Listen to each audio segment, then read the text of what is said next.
What's going on, everybody? It's Aleks here from Aleks Physio. Today we're going to be talking about all things pelvic tilts.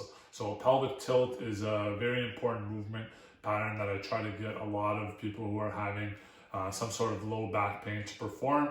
But for everybody, it can be great just to get the pelvis moving, just to be able to improve your body awareness or your kinesthetic awareness. In addition to getting some movement at your pelvis, is going to actually get some movement at your low back too, because they're connected.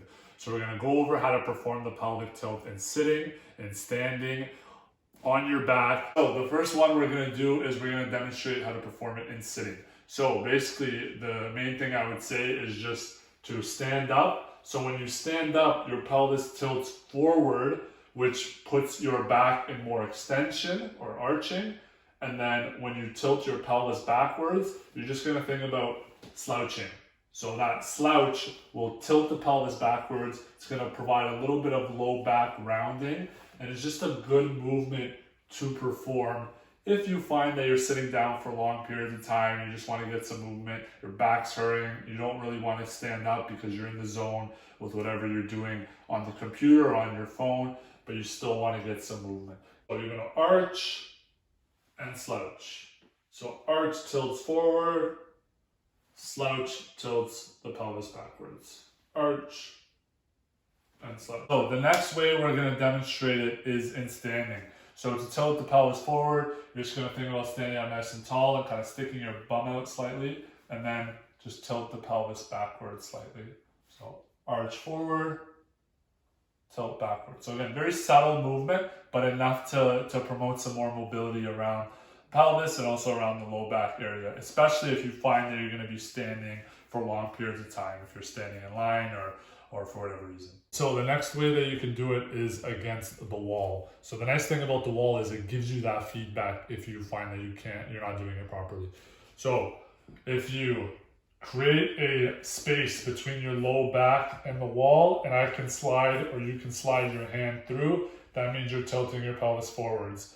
To close that tunnel or that space, you have to tilt your pelvis backwards. So bum is against the wall, feet are a few inches off the wall. You're going to tilt your pelvis forwards by arching and creating that space, then tilt your pelvis backwards by flattening your back and making sure that you can't slide through that area. So arch and flatten, arch and flatten.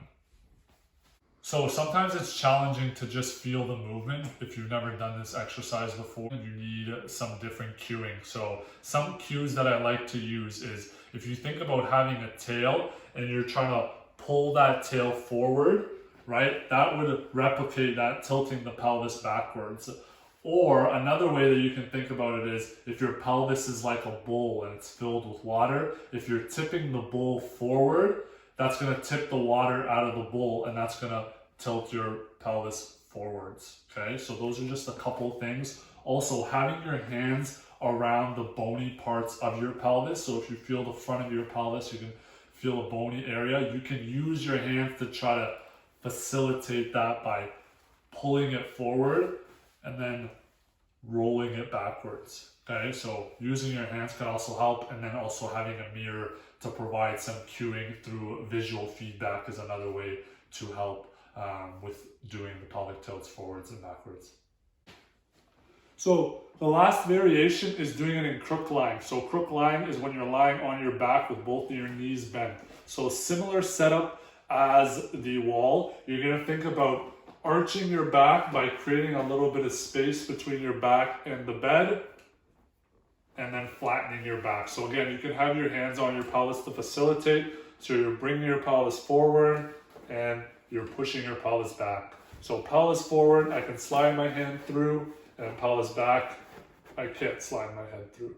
This is a great exercise that I like to give to my low back pain patients who just need an exercise that's very simple, that isn't going to flare up their symptoms, and it's just meant to get some mobility going and try to restore some of that mobility with no equipment. You can be performed at any time. You can perform it in sitting and standing, in lying. It's just a good way to kind of break up people's postures and positioning and get them moving again, and then we build off of this exercise.